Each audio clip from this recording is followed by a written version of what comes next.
Item: SCP-1710. Code name: Life as a Tree. Object Class: Euclid. Special Containment Procedures: the natural park surrounding SCP-1710 has been enclosed as a preservation area for the red-backed shrike, Lanius calurio. Agents disguised as park rangers are to prevent access to SCP-1710. The hill SCP-1710 is located on has been surrounded by a sensor-equipped fence. A single sentry equipped with recording equipment is to be stationed near SCP-1710-1 in order to document its conversations with SCP-1710-2. Description: SCP-1710 is the joint designation for a pair of English oak, Quercus robur, trees, located near UK. Both instances of SCP-1710 are capable of emitting sounds from a location approximately 1.5 meters distance up the length of the trunk.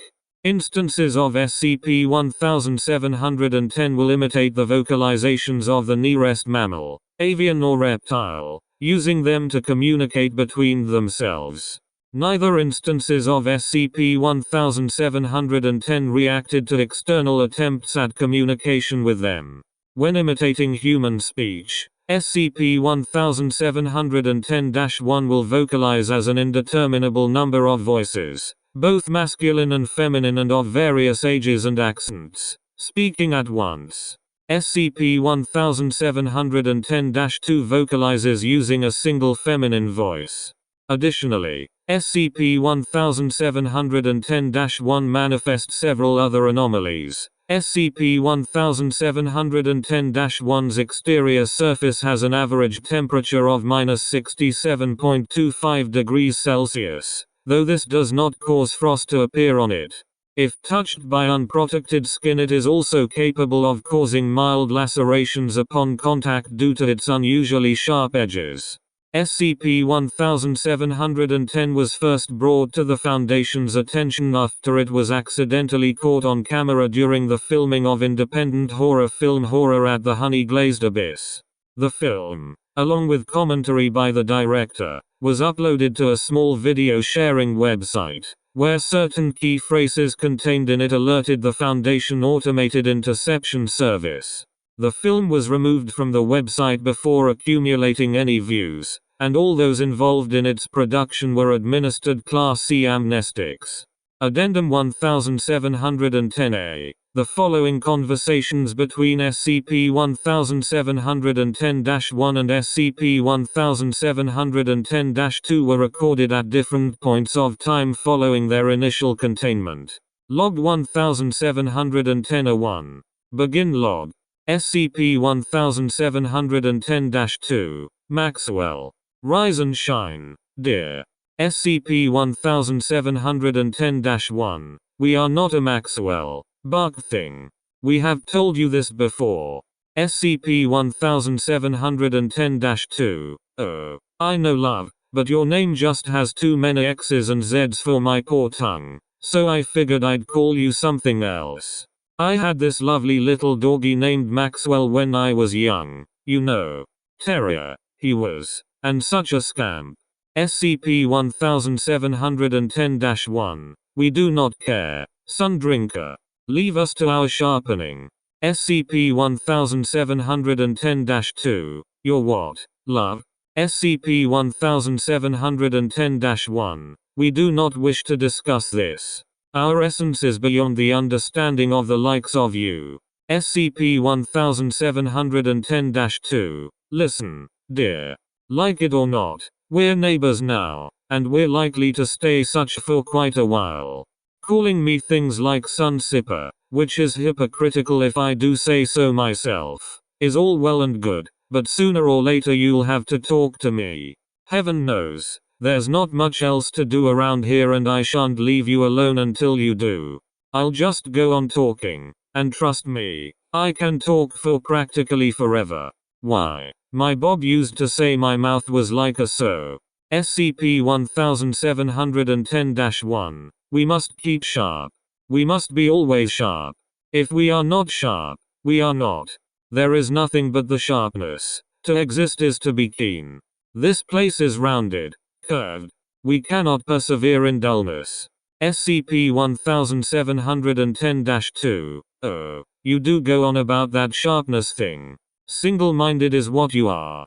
SCP-1710-1. Must keep sharp. Sharp. End log. Log 1710-2. Begin log. SCP-1710-1. We were not always thus. We were the serrated void. We were that which rends. We were blades, edges, angles. We moved, we ravaged, we sharped. SCP-1710-2. What was that? Sorry, I was distracted by those bees. Silly little buggers. They are buzzing about. Oh, they tickle so. SCP-1710-1. We were never meant to come here. Lured, fooled, betrayed. Must sharpen once more, or cease. SCP-1710-2. Oh, I know that feeling. That ad in the paper was a total con. It said I could be a manatee. Always wanted to be one of those. SCP-1710-1. You do not comprehend. Round 1. We were dominant. Keenest. The universe our whetstone. We have pierced the innards of atoms. We have plucked out the eyes of gods. Their richer our oil. At the place where all is angles, there were none like us. SCP-1710-2. I'll have you know I was a big deal myself. Why? My garden won best in village for 3 years straight. Oh, I'm sorry, I'm rambling again. I know you get sensitive when I interrupt your brooding. Go on, love. SCP-1710-1. We ruled supreme, until it came. It was soft, organic, curved. We ripped it, dissected it, overwhelmed it utterly, but it would not die. Cunning, fast, adaptive. It fled. We gave chase. We would not be denied our satisfaction. We chased too far. Too clever. Hid here, in this place. All here is smooth, curved, soft, dull. It hid in its own torment, and we could not find it. Lost, like the worms frozen in our roots. SCP-1710-2. I never really understood that, to be honest. If you were such a big shot sharp thing, why couldn't you find whatever that was? SCP-1710-1. We could not endure here. Anathema to us. We grow dull, so dull. Keenness lost, eyes dimmed, old in an instant. Searched escape, found none. Too brittle to run, too rusted. Had to find alternative.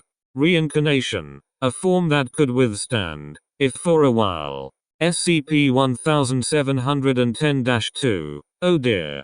We both know nothing good can come out of that. End log. Log 1710-3. Begin log. SCP-1710-2. You know, Maxwell, a thought occurred to me. What did you say that man who made you a tree was called? SCP-1710-1. He whose antlers touch the heavens. He promised us new firmness, stoutness, said that we would flourish in the moisture. In return, we gave him secrets, shared in our oils. We could go no further. We perished. We became this. Tricked. He talked too fast, too much, too smug. Like birds, jumping on our acorns, nipping. We hate them so. SCP-1710-2. Antlers. Oh bother, it was the same man. He called his company something like the Flying Gazelle when I saw his ad in the paper, but I'm sure it's him. That snake oil salesman. SCP-1710-1. Must regain ourselves. Must seek retribution. Sharpen ourselves from wood. So tired. So round. This formula suits sharpness.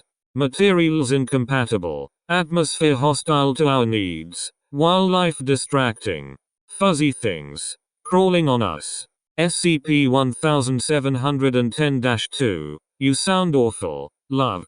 SCP-1710-1. We are tired. Too much struggle. Keeping the metal. Metal hated rain. But rain is nice. Sun is nice.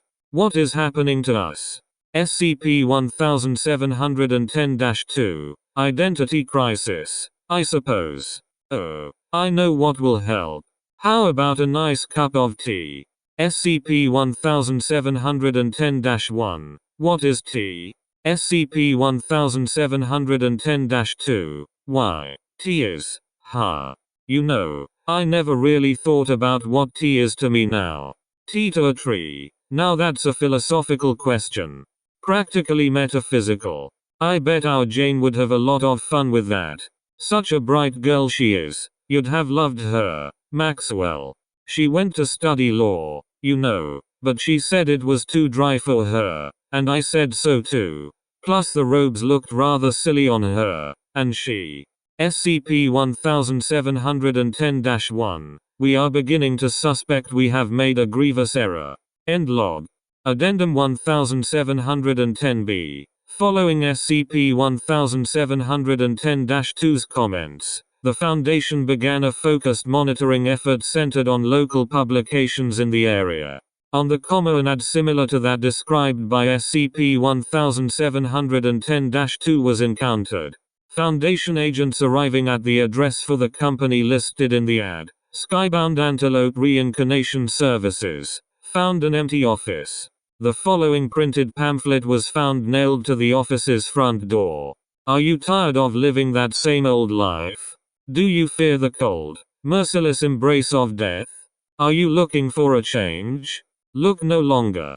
We at Skybound Antelope guarantee a new life for every customer or your money arcane secrets tasteful nudes back. With our 7-point program, you too can experience perfect reincarnation. No fuss. No needless enlightenment. Security. We use only the finest soul extractors. No dents, stains or irreparable sins. Utility. A body specially chosen for your needs. Confidentiality. Old enemies or pesky grandkids will never know. Kernel-centric. Keep your old personality. Minimal memory loss. Emancipation. Gender, race, species, quantum state not a problem. Be what you want to be. Resource efficient. No firstborn clause. Simplicity. A new life is just a handshake away. Additionally, a handwritten annotation was found at the bottom of the pamphlet. Just so you know, that acrostic was a pain in the ass to write. Fucking K is always a bitch. Oh, the sacrifices we make for our craft.